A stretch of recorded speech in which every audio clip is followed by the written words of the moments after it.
वाल्मिक कराडला अटक केल्यापासून सातत्यानं तो चर्चेत येतोय. आता वाल्मिक कराड पुन्हा एका कारणावरून चर्चेत आलाय. आता हे कारण आहे एका कॉल रेकॉर्डिंगचं आणि ही कॉल रेकॉर्डिंग जी आहे ती एका पोलीस अधिकाऱ्यासोबतच्या संभाषणाची असल्याचा दावा केला जातोय. विशेष म्हणजे हाच पोलीस अधिकारी वाल्मिकच्या बंदोबस्तामध्ये सुद्धा असल्याचं बोललं जातंय. आधी ती कॉल रेकॉर्डिंग नेमकी काय आहे त्याची ऑडिओ क्लिप ऐकूयात. ओम नमः शिवाय. ओम नमः शिवाय. काय म्हणताय? काय रे त्या सनीला लखा तू आता संशयित पण झाली, त्याची चूक झाली, ते माफी मागायला जाऊ दे.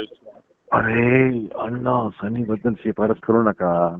दादा संदीप तुमचा भाऊ आहे शिफारस मी. करत होते. हा अरे संदीप ते म्हणजे योगेशचं जमत नाही म्हणून ते तिकडे गेलेलं आहे. ते आपलंच पोर घ्यायचे, त्याला काही गोष्टीची मी मदत केली नाही म्हणून नाराज झाला होता.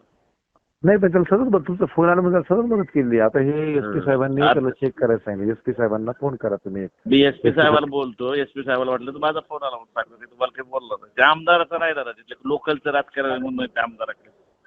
त्याच्याकडे गेलेला आहे, पण आमदारला गेलेला आहे तो. दादा आमदाराचं- त्याचं लोकलचं राजकारण आहे म्हणून तिकडे गेलाय. बरं माझ्यावर विश्वास ठेवून त्याला बोलतो. ठीक आहे अण्णा, ठीक, काय हरकत नाही. Okay okay. ओम नमः. आता ही ऑडिओ क्लिप जी आहे ती वाल्मिक कराड आणि बीड शहर पोलीस ठाण्याचे पोलीस अधिकारी शीतल कुमार बल्लाळ या दोघांमध्ये असल्याचं म्हटलं जाते.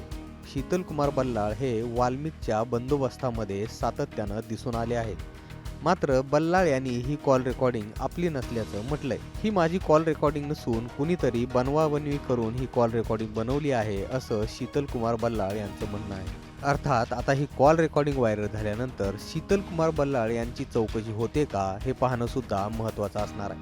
आपल्याला या संदर्भात काय वाटतं हे आम्हाला कमेंट बॉक्समध्ये नक्की सांगा आणि मुंबई तकला जर तुम्ही सबस्क्राईब केलं नसेल तर सबस्क्राईब करून घ्या.